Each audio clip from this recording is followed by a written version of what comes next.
Sir আপনাকে একটা প্রশ্ন করি। হ্যাঁ কর। বোকা মানুষরা সবসময় না বলে, তা আপনি কি বোকা?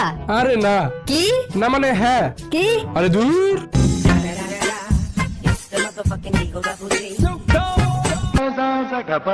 বল্টু তোমার তো অনেক বুদ্ধি আছে, বলো দেখি। নতুন বছরে একটা লোক একটা লটারির টিকিট কেনার সিদ্ধান্ত নিল, কিন্তু বিষয়টি নিয়ে তার বউয়ের সাথে ঝগড়া লেগে গেল।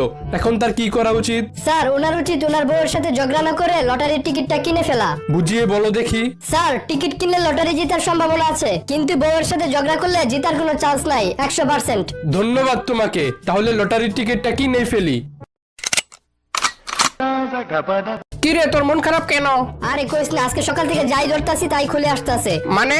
আজকে সকালে দরজা খোলার জন্য দরজার হাতল ধরলাম, সেটা খুলে গেল। শার্টের বোতাম লাগাইতে গেছি, সেটাও খুলে গেল। মাথায় হাত দিছি, কয়েকটা চুল পড়ে গেল। এখন আমার প্রস্রাব করতে ভয় লাগতেছে। আচ্ছা দোস্ত, 14 ফেব্রুয়ারি কি রে? তোর কি গার্লফ্রেন্ড আছে? না। তাহলে শনিবার।